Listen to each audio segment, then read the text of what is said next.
나를 지키시는 나의 환난을 면케하시니 그가 나를 지키시리라. 나의 출입을 지키시리라. 나의 출입을 지키시리라. 눈을 들어 주를 보아라. 주를 보아라.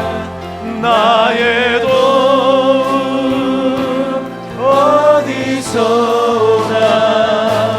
천지 지으신 나를 만드시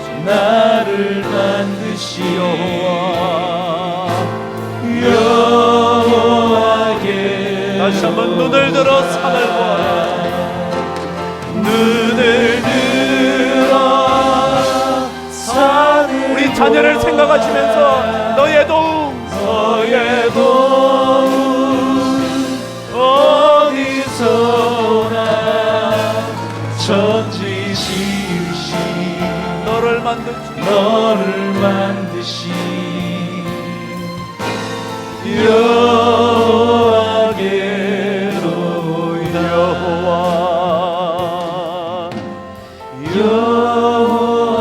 여호와께로 우리 주님 그분께로 말미암아 여호와께로다.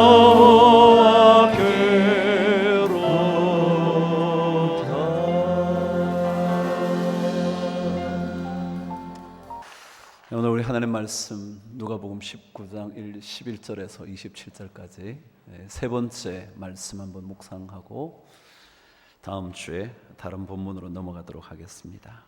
저와 함께 11절부터 27절까지 교독을 한번 해볼게요. 제가 11절 시작합니다.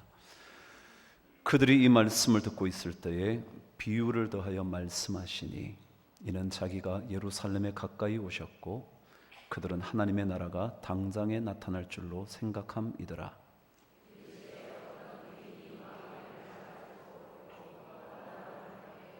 그 종 열을 불러 은화 10문화를 주며 이르되 내가 돌아올 때까지 장사하라 하니라.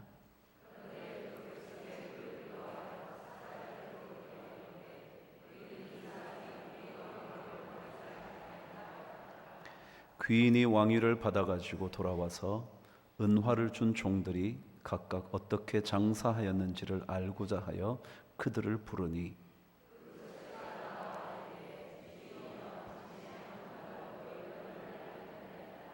주인이 이르되 잘하였다 착한 종이여 내가 지극히 작은 것에 충성하였으니 10고을 권세를 차지하라 하고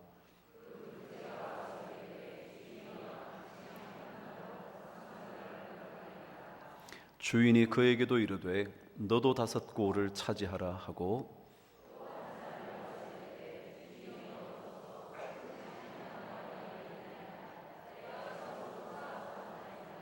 이는 당신이 엄한 사람인 것을 내가 무서워함이라. 당신은 두지 않은 것을 취하고 심지 않은 것을 거두나이다.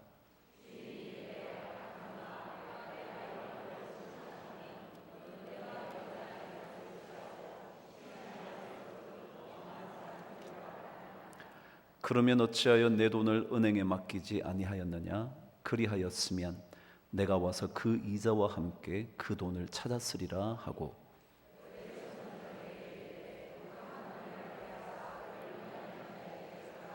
그들이 이르되 주여 그에게 이미 10문화가 있나이다.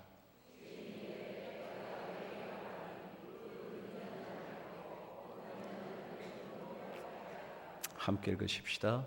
그리고 내가 왕됨을 원하지 아니하던 저 원수들을 이리로 끌어다가 내 앞에서 죽이라 하였느니라. 아멘. 그리스도인의 삶은 사실 참 복된 삶인 것 같습니다. 물론 그리스도인의 삶의 길을 걸어가는 일 쉽지만은 않을지 모르지만 그러나 그것이 가장 복된 인생임을 저는 확실히 믿습니다.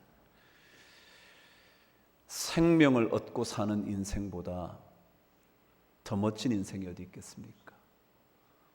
다 썩어버리고 마는 인생이라면 그 인생이 아무리 멋진 것을 지금 누리고 있다고 한들 그것이 얼마나 값어치 있는 일이겠습니까? 그러나 그리스도인의 삶은 영원히 죽지 않는 영생의 삶이라 그 삶이 가지는 진정한 의미를 깨달으면 그것보다 더 복된 인생은 없을 거라 생각이 듭니다.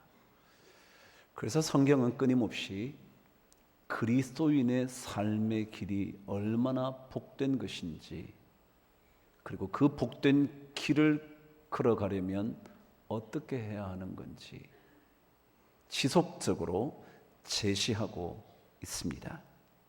복된 길을 알려주는 거죠. 그래서 그 길을 걸어가면 반드시 푸른 초장, 쉴만한 물가의 인생이 된다는 것을 우리에게 확인시켜 주는 것 같습니다. 오늘 일부 예배 때 우리 수능을 앞둔 자녀들과 함께 예배를 드렸습니다. 그들의 수고, 그들의 땀, 그들의 아픔, 그들의 애절함, 그 모든 것이 하나님께서 연락하실 만한 그런 것이기를 우리가 기도를 했습니다. 정말 마음 졸이며 달려왔을 거예요. 그 세월이 1년일지 아니 어쩌면 초등학교 때부터 달려온 길일런지는 모르지만 그들의 간절한 질주가 하나님의 아름다운 열매로 채워지는 은혜가 꼭 있기를 우리가 기도했죠. 여러분과 저는 과연 그런 자녀들에게 어떤 부모로 기억되고 싶으십니까? 여러분은 어떤 것들을 그들에게 남겨주고 떠나고 싶으십니까? 언제인가 우리 모두가 떠나고 난 다음 자녀들이 우리를 기억할 때 어떤 아버지로 그리고 어떤 어머니로 기억하고 싶기를 여러분 원하십니까? 그리스도인들에게는 그리스도인다움의 길이 있어야 할 겁니다. 그리스도인이라면 그리스도인답게 걸어가야 하는 길이 있다는 거죠.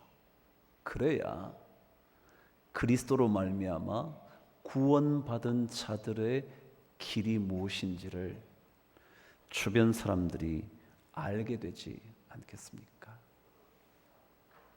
지난번에 글을 보니까 강진으로 유배당했던 정약용의 글 읽게 됐습니다.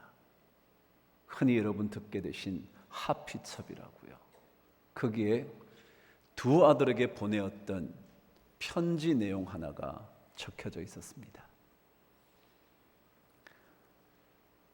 아버지로서, 유배를 떠난 아버지로서, 그래서 아무것도 해줄 수 없는 아버지로서 자녀들에게 무엇을 남겨줄 수 있었겠어요?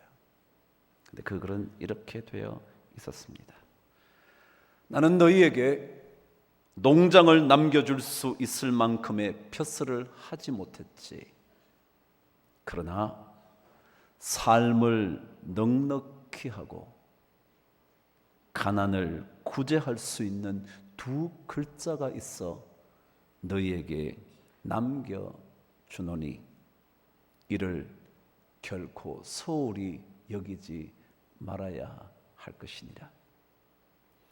그 한 글자는 부지런할 근이요 또 한 글자는 검소할 검이다. 이 두 글자는 전답이나 비옥한 토지보다도 나은 것이니 일생 동안 써도 다하지 않을 것이야 라고 썼답니다. 두 아들에게 비록 멋진 밭을 남겨주지는 못하지만 원어에는 양전이라고 되어 있더군요. 우량하다 그럴 때 양자요, 밭전자요. 좋은 밭을 남겨주지 못하고 미토, 아름다운 땅을 남겨주지는 못하지만 두 글자를 남겨줄 테니까 그것만 잘 따라가면 너의 인생이 진정으로 넉넉한 인생이 될 거다. 후생이 될 거다. 후한 인생이 될 거다. 그러더라고요. 그거를 읽다가 저도 그런 생각했습니다. 야, 나는 우리 자식에게 뭘 남겨주나? 나는 정말 우리 자식에게 어떤 것들을 남겨줄 수 있는 아버지일까? 어제 제 아들이 잠깐 저희 집에 다녀갔습니다. 잠깐 왔다가 제가 밤 11시쯤 잠이 들었는데 그 잠든 것을 보고 다시 자기의 일터로 내려갔더군요. 그러고는 짧은 편지 하나를 남겼는데, 아버지 더 자주 와 보지 못해서 죄송합니다. 더 멋진 아들이 되겠습니다. 짧은 글을 썼더라고요. 그런데 생각을 자꾸 했죠. 나는 자식에게 어떤 아버지일까? 그리고 저 혼자 6글자를 남겨주는 것, 제 노트에 적어 놨습니다. 그냥 여러분과 나누고 싶어서. 그리스도인의 삶은 하나님과 사람과 나에게 연결된 인생입니다. 나만 이 땅에 잘 먹고 잘 사는 인생이 아니라 나와, 그리고 나와 연결된 사람들과, 그리고 또한 하나님과의 관계에서 이루어지는 인생입니다. 그래서 제가 3가지를 생각하면서 6글자를 썼습니다. 첫 번째가 경앙이었습니다. 여러분, 공경한다, 경배한다 그럴 때 경자요. 앙자는 바라볼 앙, 신앙한다 그럴 때 경앙. 우리 하나님을 향하여 경배하며 그분을 바라보는 것, 그거 우리 그리스도의 삶이 아닐까. 두 번째, 사람들에게 대하여는 후덕, 덕을 베풀 때 후하게 베풀어야지. 후한 덕을 베푸는 인생 되어야지. 세 번째가 자기 자신에 대하여 근실이라는 단어를 떠올렸습니다.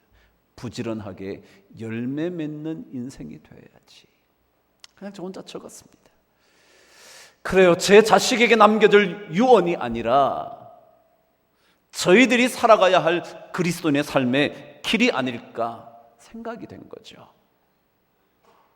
멋진 땅과 아름다운 토지는 남겨주지 못할지 모르지만, 그러나 정말 언제인가 우리를 기억할 때 가슴이 뭉클해지는 그런 아버지, 어머니로 남고 싶은 그런 마음이요. 우리 그리스도인들이 살아가야 하지 않을까. 오늘 성경은 우리들에게 그리스도인의 삶의 길에 대하여 마지막 몇 가지를 알려주는 것 같습니다. 그리스도인이라면 어떻게 살아가야 할 것인가? 오늘 말씀 저와 함께 15절을 읽으면서 첫 번째 말씀을 묵상해 보겠습니다. 시작. 귀인이 왕위를 받아가지고 돌아와서 은화를 준 종들이 각각 어떻게 장사하였는지를 알고자 하여 그들을 불렀다. 그렇게 기록되어 있습니다. 그리스도인의 삶의 첫 번째 모습은 언제인가 반드시 평가받을 날이 올 것이라는 생각을 하면서 살아야 한다는 겁니다. 반드시 평가되어질 그날이 있을 거라고. 오늘 말씀대로 언제인가 그 귀인이 왕위를 받아서 되돌아와서 각각 어떻게 살아왔는지를 알고자 하여 부르는 그날이 있다고. 더더욱이 주님께서 평가하실 그날이 있다고 그리스도인들은 믿고 살아야 합니다. 제가 일부 때 그랬죠. 수능을 앞둔 우리 자녀들에게, 여러분 이제 며칠 뒤면 여러분은 평가를 받게 될 거라고. 평가를 받게 될 거라고. 여러분이 어떻게 공부해 왔는지 보게 될 거라고. 신앙생활은 사람들에게 평가받는 그날이 아니라 주님께서 우리가 살아있는 동안이든지 아니면 우리가 이 땅을 떠나서이든지 반드시 주님으로부터 평가받을 날이 있을 거라고. 멀다고 생각할 때, 마음이 느슨해질 때에도 이것은 기억해야 한다고. 그날이 올 거라고. 평가하는 그날이 올 거라고. 멀리 갔기 때문에 아직 언제 올지도 모르는 인생, 언제 와서 평가받을지 알 수 없다고 생각하는 것이 아니라 멀든지 가깝든지 그날은 반드시 온다고. 요셉의 이야기 읽어보셨죠? 요셉의 이야기를 읽어보면 형들과 요셉이 총리와 곡식을 얻으러 온 사람으로 만나는 장면이 있습니다. 그런데 그 장면에 보면 요셉의 형들과 르우벤이 하는 이야기가 있습니다. 얼마나 소중한 이야기인지 여러분 한번 말씀을 통해 확인해 보시죠. 창세기 42장 21절 22절 한번 가보도록 하겠습니다. 창세기 42장 21절 22절 찾으셨으면 저와 함께 말씀을 읽겠습니다. 시작. 그들이 서로 말하되 우리가 아우의 일로 말미암아 범죄하였도다. 그가 우리에게 액을 할 때에 그 마음의 괴로움을 보고도 듣지 아니하였으므로 이 괴로움이 우리에게 임하도다. 르우벤이 그들에게 대답하여 이르되 내가 너희에게 이 아이에 대하여 죄를 짓지 말라고 하지 아니하였더냐. 그래도 너희가 듣지 아니하였느니라. 그러므로 그의 핏값을 치르게 되었도다. 그랬습니다. 아마도 이 형제들은 요셉이 죽었을 거라고 생각했을 겁니다. 그리고 세월이 거의 20년 가까이 흘러갔습니다. 세월이 흘러 다 잊혀져 그 일에 대하여 더 이상 책임을 물을 일도 없을 거라고 생각했지만 그 형제들의 행동에 대한 평가가 기록되어 있습니다. 그들의 행동의 결과가 어떻게 되고 있는지를 성경은 기록하고 있습니다. 왜냐하면 우리의 삶은 반드시 평가받을 날이 오기 때문에 그렇습니다. 동생의 눈물로 부르짖는 그 얘기를 듣지 않고 묵살해버렸던 그 죄값을 지금 받게 되었다고. 요셉의 이야기가 왠지 자신의 과거들을 전부 다 알고 있는 것처럼 말하고 있는 것을 들으면서 우리의 그때의 일로 인하여 죄값을 받는다고 르우벤은 핏값을 치르고 있다고. 여러분, 세월이 지났다고 평가가 유보되는 것도 아니고 끝이 나는 것도 아닙니다. 반드시 그 일에 대하여 평가가 있게 될 겁니다. 그 어느 누구도 이 평가를 빠져나갈 수가 없습니다. 수능의 날이요? 평가받겠죠? 세상처럼 줄 세기 위한 평가가 아니라 각자가 각자에게 행한 삶에 대하여 주님은 각자에게 평가를 내리는 겁니다. 남과 비교하는 것이 아니라 10문화를 남겼다면 그 사람에게, 5문화를 남겼다면 그 사람에게, 1문화를 수건으로 싸두었다면 그 사람에게, 어느 누구와도 비교하지 않은 채 그 사람에게 평가를 내리게 될 겁니다. 예수 그리스도인의 삶의 길은 주님께서 언제인가 평가하신다. 반드시 세월이 지나든지 잊혀진 것처럼 보이더라도 반드시 평가하시는 그날이 온다는 사실을 알고 살아가는 것, 그게 그리스도인의 삶이라는 거죠. 근데 오늘 성경은 그렇다면 평가하는 날이 올 줄 알고 사는 사람은 어떻게 사는가? 성경은 오늘 우리들에게 이렇게 가르쳐 줍니다. 17절 누가복음으로 되돌아가겠습니다. 17절 읽겠습니다. 시작. 주인이 이르되 잘하였다 착한 종이여, 내가 지극히 작은 것에 충성하였으니 10골 권세를 차지하라 그랬다는 겁니다. 무슨 얘기냐면 언제인가 하나님께로부터, 주님께로부터 평가받을 줄 아는 사람들은 지극히 작은 것에 땀을 흘릴 줄 아는 인생이다 라고 말합니다. 지극히 작은 일에. 제가 말씀드린 대로 마태복음과는 다르게 누가복음은 문화의 비교를 합니다. 마태복음은 달란트 비유를 합니다. 달란트는 액수가 큽니다. 근데 문화는 말씀드린 대로 100데나리온 혹은 100드라크마 받게 되지 않습니다. 드라크마나 데나리온은 그 당시 노동자의 하루 임금입니다. 그렇다면 100데나리온이라면 100드라크마라면 그것은 100일치 받게 되지 않습니다. 1년치 연봉도 아니고요, 100일 받게 되지 않는 돈입니다. 그것 보잘것없는 돈이죠. 금방 하면 3개월 지나갈 텐데요, 그 보잘것없는 것에 땀을 흘려야 한다고 성경은 가르쳐 줍니다. 지극히 작은 것에 충성했다고. 우리는 큰 일에만 땀을 흘리려고 합니다. 아무도 알아주지 않는 일에 대하여는 관심이 별로 없습니다. 아니, 왜 나에게 이런 일밖에 맡기지 않느냐며 땀 흘릴 생각조차 하지 않습니다. 땀 흘리는 것이 억울하다고 생각합니다. 좋은 직장을 다니면 열심히 해야겠다고 생각합니다. 남들이 알아주지 않는 직장이라면 이런 직장이 나에게 온 것에 대해서 원망만 하며 수고하기를 거부합니다.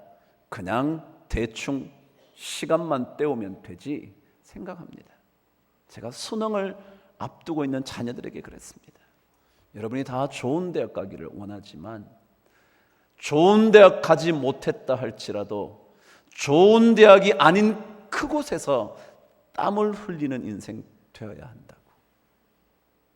좋은 직장에 들어가지 못했어도 남들에게 인정받지 못하는 보잘것없는 인생의 삶에 불과하다 할지라도 거기에서 땀을 흘릴 줄 알아야 그리스도인이라고. 왜냐하면 주님께서 말씀하신 것이 지극히 작은 것에 충성한 것에 대하여 잘했다고, 착한 종이라고 칭찬하시고 계시기 때문에 그렇습니다. 보잘것없는 일에 수고할 줄 아는 사람, 알아주지 않는 일에 열심을 다하는 사람, 아무도 인정해주지 않는 그 작은 것에 대하여 조금도 그리낌 없이 자신의 길을 땀 흘리며 걸어갈 줄 아는 사람, 주님께서 평가하실 날이 있을 줄 알고 수고할 줄 아는 충성스러운 그 사람이 신앙인의 길을 걷는 사람이라는 겁니다. 그럼 아가서에 보면 아름다운 사랑의 관계에 대하여 말합니다. 아름다운 사랑의 가정이라고 풀어도 좋고요, 아름다운 그리스도인의 공동체라고 풀어도 좋고요. 근데 그게 보면 그 아름다운 가정, 사랑의 포도원을 허무는 게 있답니다. 뭐라고 기록했냐면 포도원을 허무는 작은 여우를 잡으라고. 작은 거예요. 사소한 거예요. 아무것도 아닌데요, 이것 없다고 가정이 깨어지랴? 이것 정도 소홀히 한다고 뭘 가정에 사랑에 어려움이 있으랴? 이 정도 뜨거운데 라고 생각할지는 모르지만 포도원을 허무는 것은 작은 여우라고. 여우라고 아니라 작은 여우라고.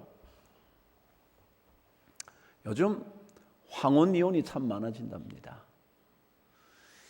황혼이혼이라는 것은 이미 백과사전에 나올 만큼 하나의 용어로 자리를 잡았습니다. 결혼한 지 20년 이상 된 사람들의 이혼을 가리켜 황혼이혼이랍니다. 저도 30년 했으니까 저도 하게 되면 황혼이혼입니다. 그런데 이 황혼이혼을 맡게 된 노부부들이 이혼을 허락해달라며 법정을 찾았을 때 판사들이 참 곤혹스럽답니다.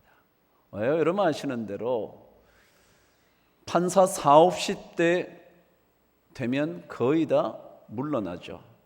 특별히 대법원에 가지 않으면 그 정도에서 나오셔서 변호사 사역을 하시죠.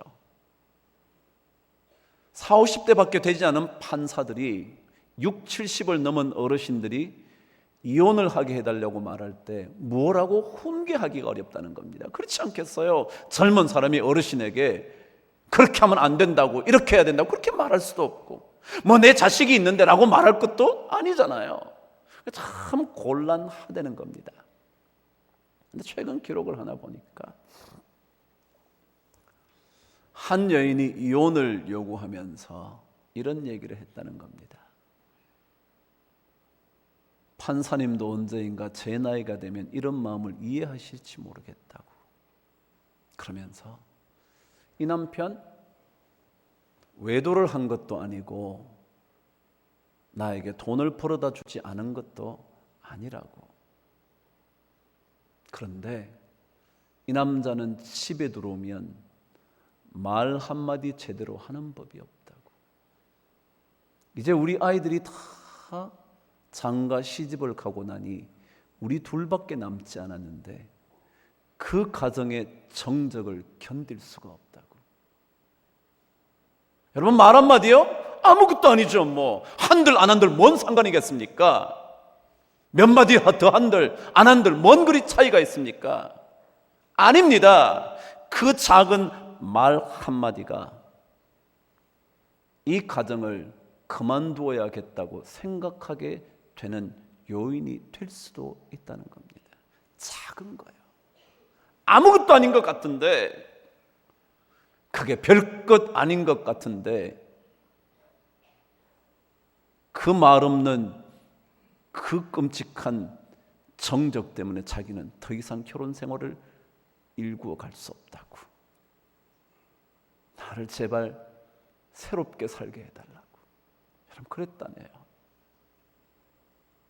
여러분, 신앙생활은요, 작은 것에 주의하는 겁니다. 작은 것을 놓치면 하나님께서 오늘 27절 마지막 말씀처럼 끔찍한 결과를 우리에게 펼쳐 놓으실지도 모르는 겁니다.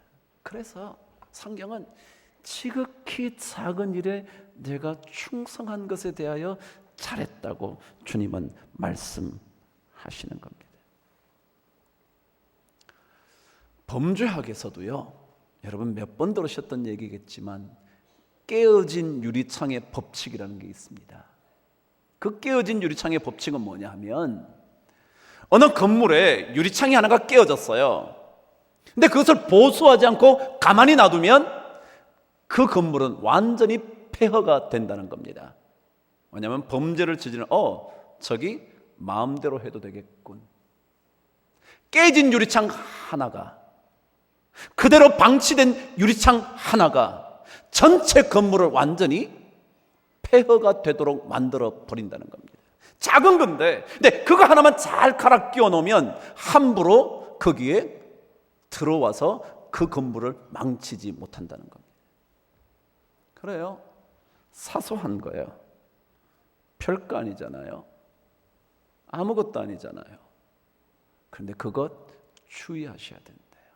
성경은 그래서 한 문화에 불과하지만, 그거 겨우 100일치에 불과하지만, 그거 가지고 어느덧 지나가면 3개월이 지나가 버리고 많은 것에 불과하지만 그러나 그것을 가지고 충성하는 거예요. 미국에 템플 대학교가 있습니다. 꽤나 유명한 사립대학입니다. 그 대학에 러셀 칸웰이라는 박사님이 연구를 했다네요. 해본 결과가 이런 내용이었습니다. 2차 세계대전 이후에 미국에서 성공한 사람들 4,043명을 대상으로 조사를 해봤더니 무엇 때문에 성공을 했나 알아봤더니 3가지 있었다는 겁니다. 첫 번째가 성공한 사람들은 하나같이 목표가 분명했대요. 목표. 제가 오늘 1부에는 이런 얘기했습니다. 여러분, 공부를 해보면 자기 수준 아나요, 모르나요? 알아요, 몰라요? 근데 알면서도 나는 저 대학을 꼭 가야 되겠다 이런 사람 있나요, 없나요? 그건 잘못한 거죠. 목표를 잘못 세운 거예요. 자기가 이제껏 1학년, 2학년, 3학년 계속 공부를 하면서 계속 시험을 쳐서 평가를 받거든요. 평가를 받아서 자기가 어느 정도라는 것을 알고 있어요. 그러면 거기에 맞는 대학을 가야죠. 혹은 그거보다 조금 높이 잡아서 이번에 조금 더 노력하면 될 수 있는 크기를 해야죠. 아무데나 무조건 목표로 잡는다고 그게 목표가 되는 게 아니죠. 그러니까 목표를 분명하게 해야 된다는 겁니다. 나는 이런 걸 할 거야. 나는 이런 사업을 할 거야. 나는 이렇게 살아갈 거야. 나는 이런 가정을 꾸릴 거야.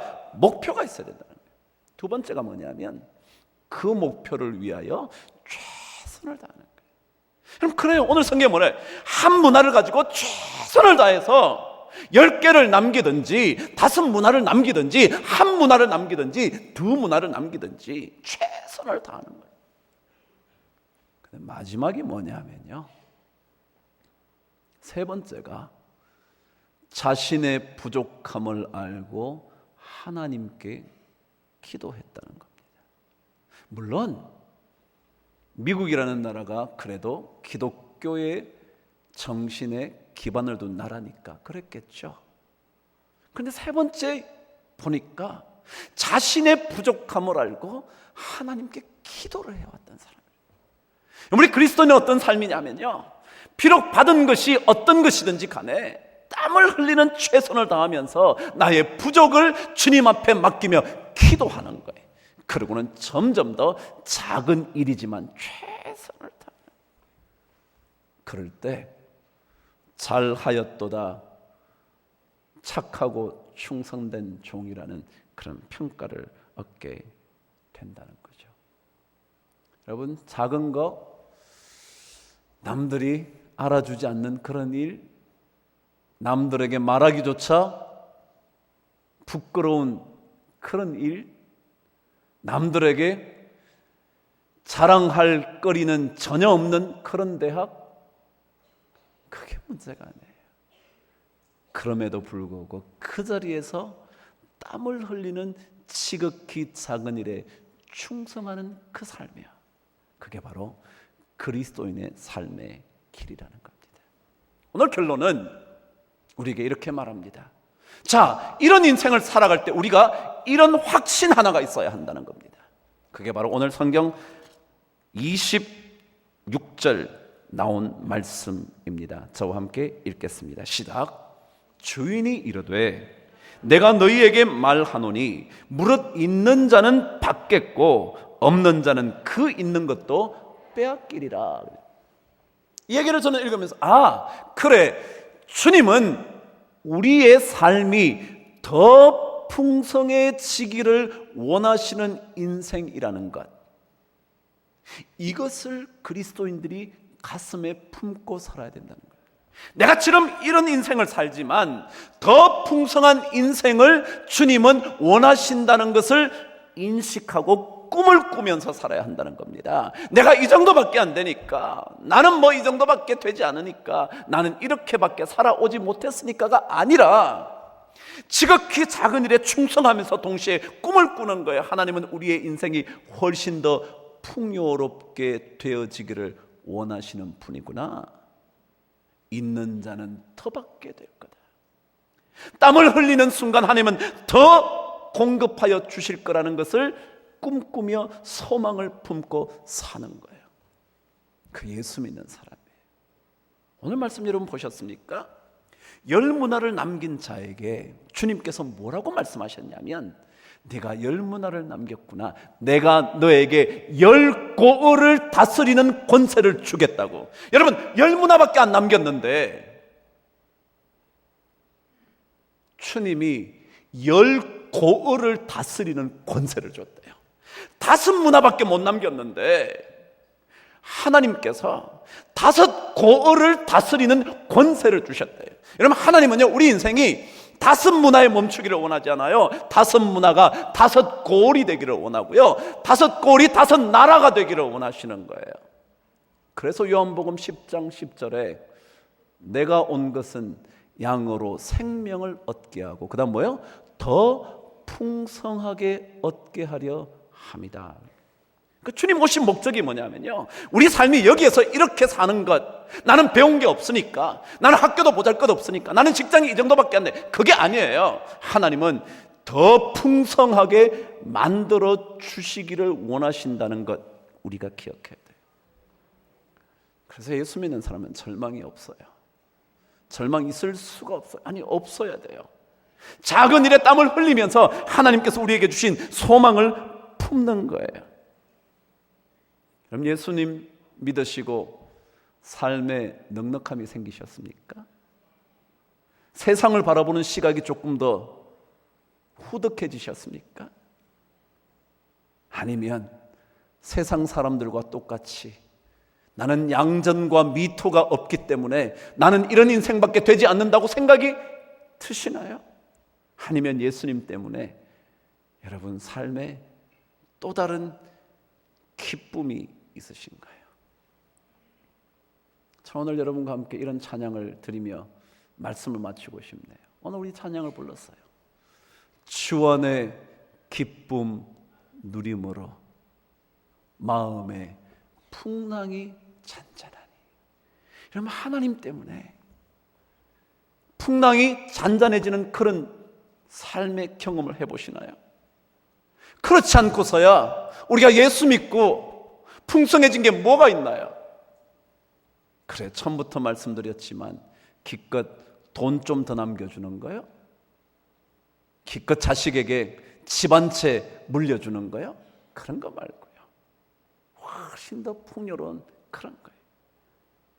여러분, 이 찬송을 한번 부르시면서요, 마음속에 그래, 내가 주님 때문에 더 풍족해져야지, 그런 거 한번 해보세요. 우리 288장 주 안의 기쁨 누림으로 마음의 풍랑이 잔잔하니 세상과 나는 간 곳 없고 구속한 주만 보이도다.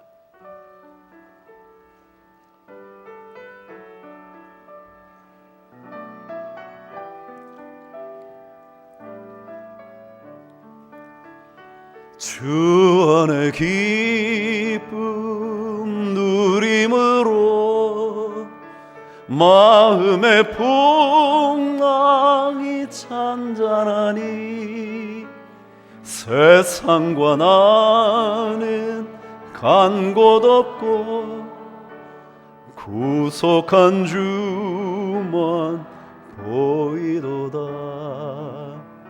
이것이 나의 간증이요, 이것이 나의 찬송일세. 나 사는 동안 끊임없이 구주를 찬송하리로.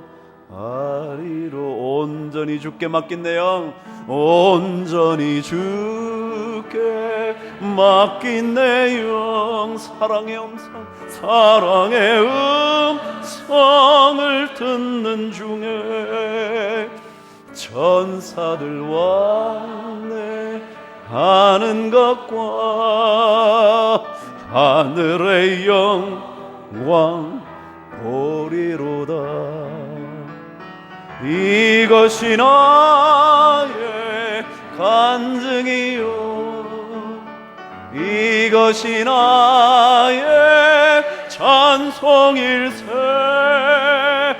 나 사는 동안 끊임없이 구주를 찬송하리로. 구주를 찬송하리로. 한 번 더요. 구주를 찬송하리로다.